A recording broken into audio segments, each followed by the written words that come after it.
Assalamu alaikum students and welcome back to my YouTube channel which is ProziQuest. I hope you all are good and fine.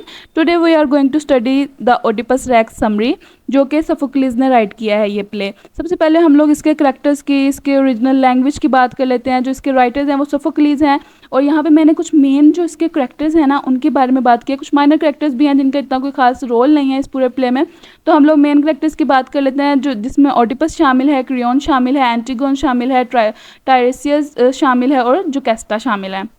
और sorry मैं यहाँ पे Louis का नाम लिखना भूल गई, लुइस भी जो है वो इसी में शामिल है। तो उसके बाद है इसके यॉनरा की बात कर लेते हैं। ये एक ट्रेजिक प्ले है, ट्रेजिडी है, इसमें पूरे प्ले में ट्रेजिडी दिखाई गई है। उसके बाद इसकी ओरिजिनल लैंग्वेज की अगर हम लोग बात करें तो ये क्लासिकल ग्रीक लैंग्वेज का इसमें इस्तेमाल किया गया है। कहते हैं कि जब 429 BC में इसको राइट किया गया था और 429 BC में ही इसको पब्लिश भी करवा दिया गया था। और ये जो ओडिपस रेक्स है इसका दूसरा नाम द ओडिपस किंग भी है, इसको द ओडिपस किंग के नाम से भी जाना जाता है। अब स्टोरी को आगे बढ़ने से पहले हम लोग ओपनिंग ऑफ द प्ले पढ़ लेते हैं। ओपनिंग ऑफ द प्ले पढ़ने के बाद इसकी मैं आपको थोड़ी सी बैकग्राउंड स्टोरी बताऊंगी, उसके बाद हम लोग अपने प्ले को आगे लेके चलेंगे, क्योंकि बैकग्राउंड स्टोरी के बगैर आप लोग ओडिपस रेक्स को समझ नहीं सकते हैं। सबसे पहले बात कर लेते हैं ओपनिंग ऑफ द प्ले की। ये जो इसकी जो सेटिंग है वो सिटी ऑफ थीबस में की गई है, ठीक है। यहाँ पे एक प्लेग फैल जाती है। वो प्लेग ऐसी होती है कि वो ना जब बेबी पैदा होने वाला होता है तो वो फीमेल भी मर जाती है और बेबी भी मर जाते हैं, जिसकी वजह से पूरा जो सिटी है वो बहुत ज़्यादा परेशान होता है। तो होता है ये है कि वो ग्रुप ऑफ प्रीस्ट को बुलाते हैं और कहते हैं कि ये जो है इसका कोई हल निकाला जाए। तो वो जो ओडिपस रेक्स है वो जो किंग है वो बेसिकली अपने जो भाई है क्रियोन है उसको भेजता है डेल्फी, ताकि वो वहाँ के जो ओरेकल्स हैं उनसे मैसेज लेके आए, उनसे एडवाइस लेके आए कि अब हमें क्या करना चाहिए।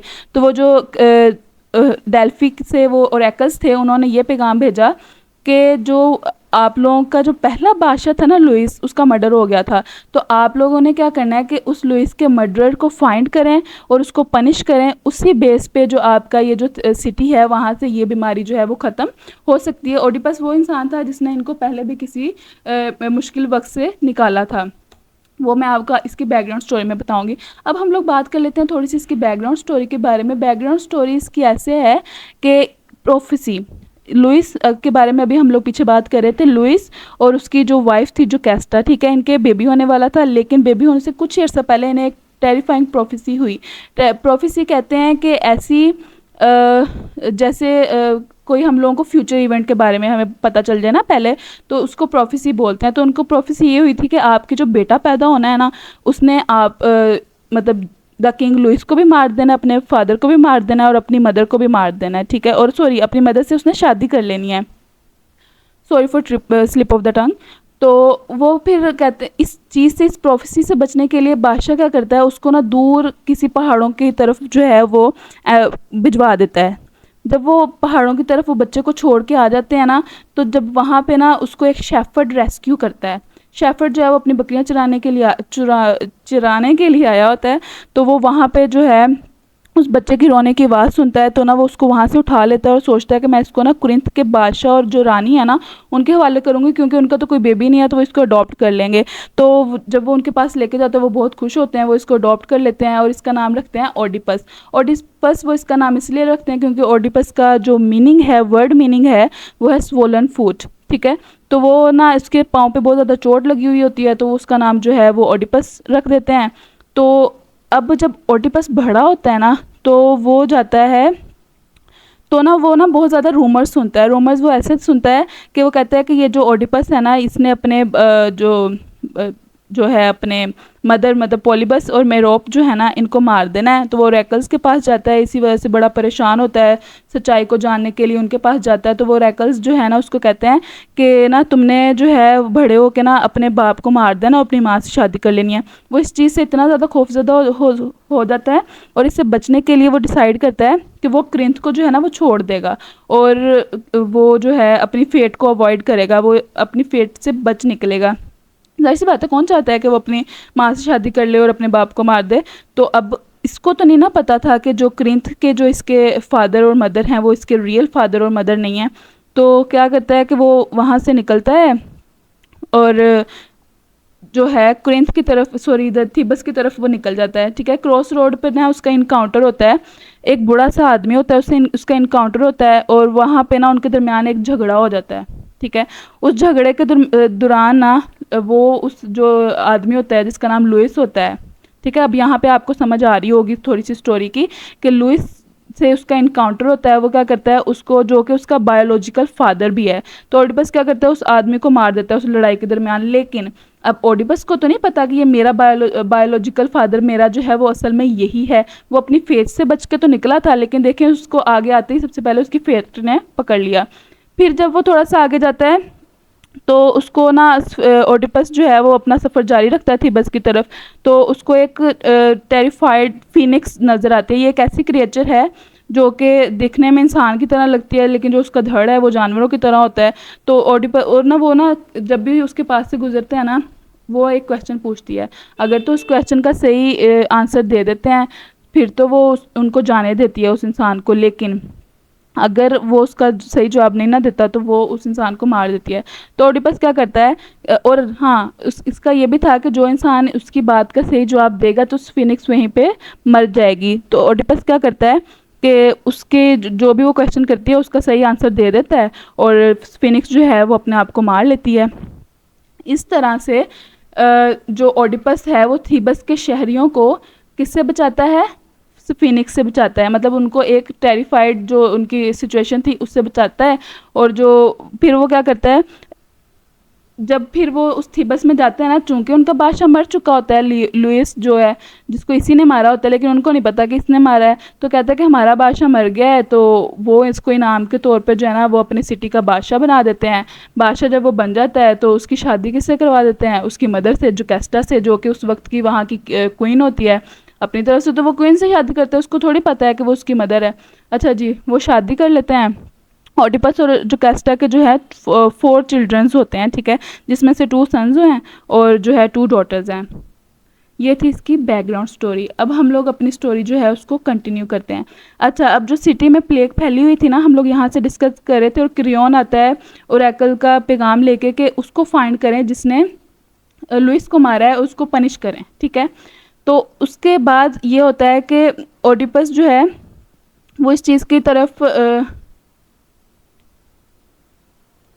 ओडिपस जो है वो गुस्से में आ जाता है और कहता है कि उसको फाइंड करें कि जिसने ये हरकत की है, लुइस को मारा है, तो ताकि हम उसको पनिश करके जो यहाँ की मुश्किल है ना इसको हल कर सकें। अब वो ये नहीं जानता था कि वो इंसान तो वो ये खुद ही है जिसने उसको मारा था, लुइस को मारा था।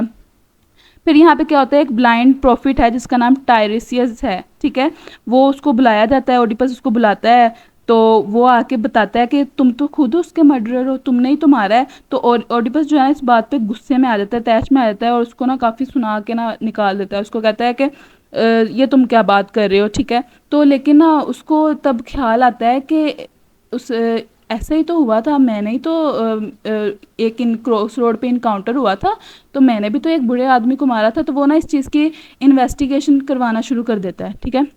जब ओडिपस जो है अपनी इन्वेस्टिगेशन करता है ना, तो उसको ये मालूम होता है कि लुइस जो था ना, मतलब उस वो इन्वेस्टिगेशन ये करवाता है कि लुइस कैसे मरा था, ठीक है।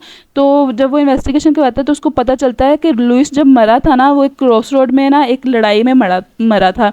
तो वो जो जो सुनता है ना डिटेल, ये सुन के वो ट्रिगर हो जाता है, मतलब उसके माइंड में ना फ़ौरन से आता है कि मेरे मेरे साथ भी तो ऐसे हुआ था, मैंने भी तो क्रॉस रोड पे एक आदमी को मारा था जो कि इसी तरह का था, बूढ़ा सा था। तो फिर वो क्या करता है, फिर वो उस शेफर्ड को बुलाता है, ठीक है।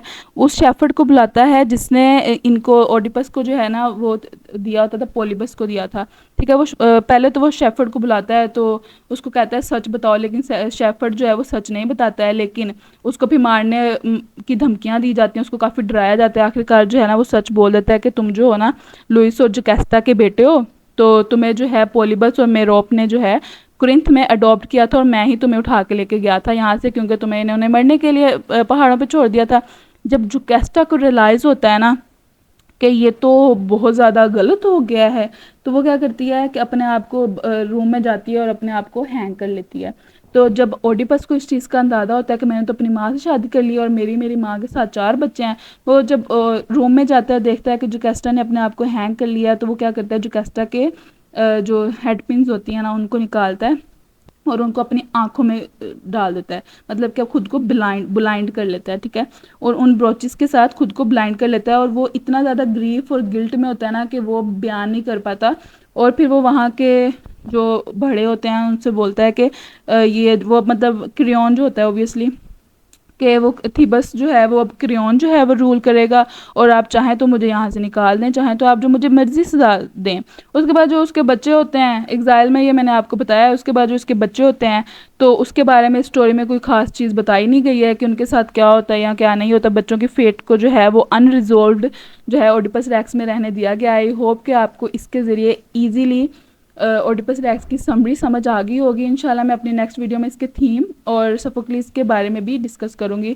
Thank you so much for listening me. अल्लाह हाफिज़। If these are helpful for you and you want more videos on this, you can tell me in my comment section. And one more thing is that if you want the easy notes of these, I have all the explanation which I explain in my video in my word form also, ठीक है। मेरे पास word form में notes भी हैं, अगर किसी को notes चाहिए you can contact me on my Instagram or Facebook. Thank you so much for watching my video. अल्लाह हाफिज़।